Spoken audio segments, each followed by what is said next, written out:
మంచేనా అని మీదికి నవ్వుకుంటా అన్నా కానీ నా మనసంతా బాధగానే ఉన్నదోల్లా. రైతులను దలుచుకుంటా అంటే రాత్రి నిద్రలో కూడా కండ్ల పుంట నీళ్ళు వచ్చినాయి నాకు. ఇప్పుడు నేను ఈ కుర్చీలో కూర్చొని చెప్తున్నా, ఈ కాంగ్రెస్ ప్రభుత్వం ఫెయిల్ ఫెయిల్ ఫెయిల్. రేవంత్ అన్నకు పాలన రాదు రాదు రాదు, అత్తలేదు అత్తలేదు అత్తలేదు, ఏం తెలుస్తలేదు తెలుస్తలేదు తెలుస్తలేదు. రేవంత్ అన్న, నేను ఇట్లా అంటుంటే నీకు కోపం వచ్చినా మంచిదే, బీపీ పెంచుకున్నా మంచిదే.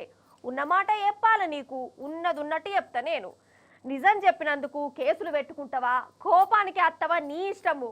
దేశానికి అన్నం పెట్టే మన తెలంగాణ రైతులు కాళ్ళు మొక్కుతుంటే నా పానం కలుక్కుమంటుందన్న. రాజులెక్కుండే రైతులు ఒక్క యూరియా బత్త కోసం వానల తడుచుకుంటా పోలీస్ దెబ్బలు తింటుంటే నా పానం శివుక్కుమంటుందన్న. రేవంత్ అన్న, ఏందన్నా ఇది? ఓ కాంగ్రెస్ సర్కారోళ్ళు, అసలు మీరున్నారా? పాలన చేస్తాన్లా? రైతులను పట్టించుకుంటుర్రా? అసలు మన రాష్ట్రంలో ఏమైతుందో మీకు తెలుస్తాందా? మీకోసమే ఈ ముచ్చట చెప్తున్నా. జర కళ్ళు పెద్దగా చేసుకొని టీవీ సౌండ్ ఎక్కువ పెట్టుకొని చూడాలి మీరు.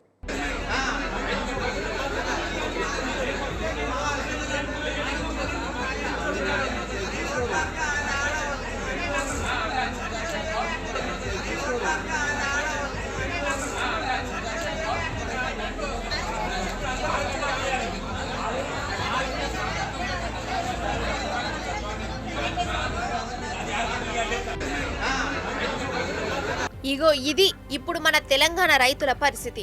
ఒక్క యూరియా బత్త కోసం కాళ్ళు మొక్కవలసి వస్తుంది.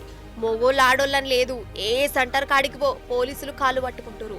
బాంచేన్ మాకు ఒక యూరియా బత్త ఇయ్యుర్రి, బాయి పని చేసుకుంటాం మేము అనుకుంటా కండ్ల పొట్ట నీళ్లు పెట్టుకుంటుర్రు. గదేం చూసిరు, ఇటు చూడుర్రి, కిలోమీటర్ల పొడుగుత లైన్లు. ఏదో జాతర నడిచినట్టే ఉన్నది కదా, కానీ యూరియా కోసం రైతుల తిప్పలు ఇవన్నీ. ఇప్పుడు 10-20 ఏళ్ల నుంచి మాకు ఏ కొరత లేకుండా నీళ్లకు మందు సంచులకు ఏదానికి బావి కాడ నాగండ్లు కట్టుకొని నాగండ్ల కాడికి కోళ్ళు చేస్తే ఆటోల మీద తీసుకొచ్చేస్తారు. ఇప్పుడు ఏం కట్టలేదు. ఇక మన సంతులు విత్తనాలు వేసినాము, వారంతా ఖరాబ్ అవుతుంది, మొక్క ఖరాబ్ అయిపోయింది. లక్షల పెట్టుబడి పెట్టినాము, టైంకి మందులు వెళ్దామంటే మందులు ఇస్తలేరు. రోజు రేపు మాపరా అంటారు. బుధవారం రమ్మన్నారు, బుధవారం వచ్చినాం, మబ్బుల లైన్ కట్టినాం, వాళ్ళు డోర్ లాక్ వేసుకున్నారు. వచ్చిన లారీ లోడ్ అంతా బయటకు అమ్ముకుంటారు. మాకు రైతులకి ఇమంటే ఇస్తలేరు. మమ్మ బాధలకు పాలు చేస్తూ మన సంతులు కావాలంటే ఎక్కడ దొరకలేదు. మాకు మన సంతులు మాకు అటువంటి మొన్న ఇత్తనాలు ఇవ్వాలంటే మేము లక్షలే పెట్టుబడి పెట్టినాము. అప్పులకి ఏం కట్టుకుంటే పురుగు మంది రాయి సాగుకుంటాం. కోడి కూడా గొయ్యకు ముందే ఎరువుల కోసం యూరియా సెంటర్ల కాడికచ్చుంటారు. నడియాం రాత్రైనా వాళ్లకు ఒక్క బత్త అందుడు గగనమైతాంది. పొద్దంతా లైన్లలో నిలబడ్డా లాస్ట్కి వచ్చే వరకు స్టాక్ లేవని వాపస్ మరగొడుతున్నట. ఎంత కోపమత్త చెప్పు.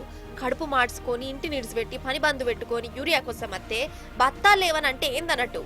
మరి ఆ యూరియా అంతా ఎటు పోతాంది, ఎవని పాలైతుంది?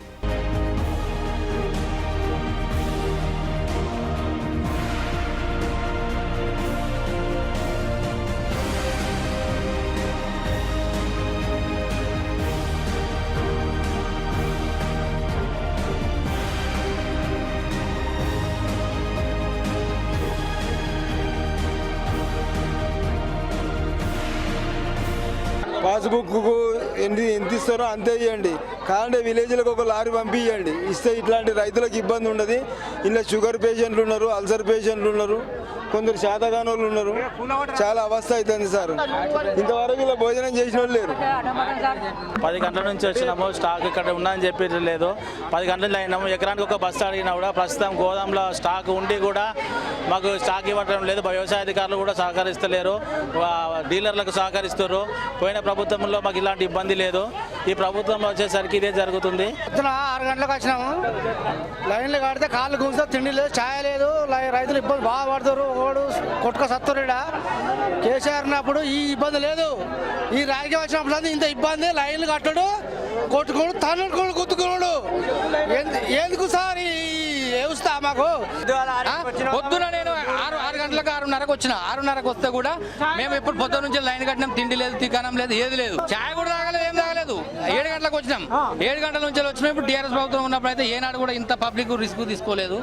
మేము ఈసారి అయితే మాత్రం చాలా ఇబ్బంది పడుతున్నాం. ఇటు చూడు రోలా రైతుల మీద డైరెక్ట్ లాఠీ చార్జీలే చేయిస్తురు. గిట్ల కొట్టుడేంది అసలు? వాళ్ళేమన్నా దొంగలా రౌడీలా? యూరియా కోసం వచ్చినోళ్ళని గిట్ల కొట్టుడేంది అసలు? అమ్మతోడు చెప్తున్నా, నాకు ఇది చూస్తుంటే కోపం కాదు ఏడుపు వస్తుంది. మన రైతులేంది గిట్ల గుట్టిగా నమ్మి మరి బొందల పడ్డారు అని బాధ అవుతుంది.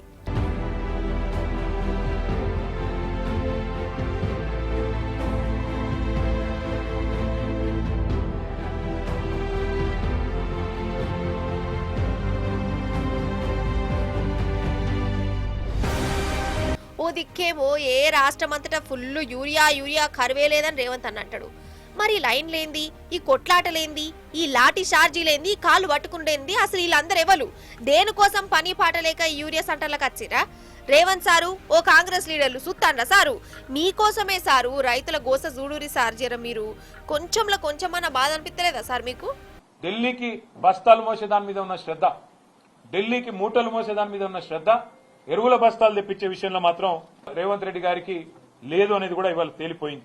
గోదాములున్నాయి, రైతు వేదికలున్నాయి, కష్టపడే రైతులున్నారు. కేసీఆర్ గారు కష్టపడి చేయించిన మిషన్ కాకతీయ చెరువులున్నాయి, అద్భుతంగా కట్టిన ప్రాజెక్టులు కాళేశ్వరంతో సహా ప్రాజెక్టులు కలకల్లాడుతున్నాయి. కానీ కాంగ్రెస్ ప్రభుత్వం మాత్రం వానాకాలం సీజన్ మొదలైనా దున్నపోతు మీద వానబడ్డట్టే కనీసం ప్లానింగ్ లేదు, సమీక్ష లేదు, సన్నద్ధత లేదు. ఎక్కడ కూడా ఒక ఆలోచన కూడా, ఒక ప్రణాళిక కూడా లేని పరిస్థితి కనబడతా ఉన్నది. ఒక ప్రణాళిక రాహిత్యం, అనుభవ రాహిత్యం, పరిపాలన చాతగాంతనం, అదేవిధంగా ఇతర అంశాల మీద దృష్టి పెట్టడం వల్ల ఇవాళ రాష్ట్రంలో రైతులు అవస్థ పడతా ఉన్నారు, ఇబ్బంది పడతా ఉన్నారు. ఒక్కటంటే ఒక్కరోజు కూడా ముఖ్యమంత్రి గారు వ్యవసాయానికి సంబంధించిన సమీక్ష చేయలేదు. ఎరువుల మీద ఏ ఒక్కరోజు కూడా కనీసం కేంద్ర ప్రభుత్వాన్ని కలిసి విజ్ఞప్తి ఇచ్చిన పాపన పోలేదు. ఏదో పేరుకి రాహుల్ గాంధీని కలవడానికి పోయినట్టు పోయి ఏదో కాగితం ఇచ్చేసి రావడం కాదు. సిన్సియర్ గా, సీరియస్ గా ఇక్కడ ఏ పరిస్థితి ఉంది, ఎట్లా వ్యవసాయ విస్తరణ కేసీఆర్ గారి కాలంలో జరిగింది, దానికి తగ్గ విధంగా ఎంత ఎరువు కావాలి అనే ఒక ఇండెంట్ రాష్ట్ర ప్రభుత్వం నుంచి ఎన్నడూ కూడా పోలేదు. అసలు నా కాంగ్రెస్ అంటే స్పెషల్ కోపం లేదు, రేవంత్ అన్న మీద బీపీ లేదు. కానీ ఉన్న ముచ్చడి చెప్పాలి, నిజాలు తెలవాలి. ఈ షేయిపాటి ప్రభుత్వం వచ్చినాకనే కదా మన రైతులు గిట్ల గోసపడేది, అవునా కాదా? ఓ రైతు బంధు చక్కగా వాళ్ళే, రుణాలందరికి మాఫుగాలే, బోనసులు లేవు, పండించిన వంటను ఉన్నది లేదు, ఉత్తగా నీళ్ళ పాలైనాయి. ఇప్పుడు వంట వండిద్దామంటే ఓ లాస్ట్కి ఎరువులు కూడా ఇస్తలేదా ఈ సర్కారు? ఒక ఊరు రెండు ఊర్లు కావు, రాష్ట్రం అంతటా ఇదే పరిస్థితి. అరే ఎరువులు కూడా ఇస్తలేదంటే అసలు సర్కారు ఉన్నట్టా లేనట్టా? రేవంత్ అన్న పాలన చేస్తుండన్నట్టా, లేకుంటే గురుగొట్టి నిద్రపోతుండా? గిట్లనే అనిపిస్తుందా అనిపించదా? అరే నెలల తరబడికి యూరియా కరువేందో గింతగానే కరవచ్చిందంటే ఇది 100కి 100 రూపాయలు కాంగ్రెస్ సర్కార్ ఫెయిల్ అయినట్టేనా కాదా? గిట్లనే గరమైతురు మరి. 10 రోజులు సార్ కాబట్టి ఒక బత్త కూడా దొరకలేదు. పొలం కాడి పోతే బతుక బుద్ధి అయితే లేదు, మందు తాగడానికి సత్తంత బుద్ధి అవుతుంది. ఆ పొలం మంచిగా లేదు, బత్తాల కాడిపోతే రానిస్తలేరు, ఇస్తలేరు. నాకు టోకెన్ రాసి కానీ మమ్మల్ని పిచ్చి పిచ్చి చేసింది మేడం. ఏం చేయాలి చెప్పు. 10 రోజులు అయితే పిచ్చాలని చేసి మాకు ఇచ్చేస్తారు.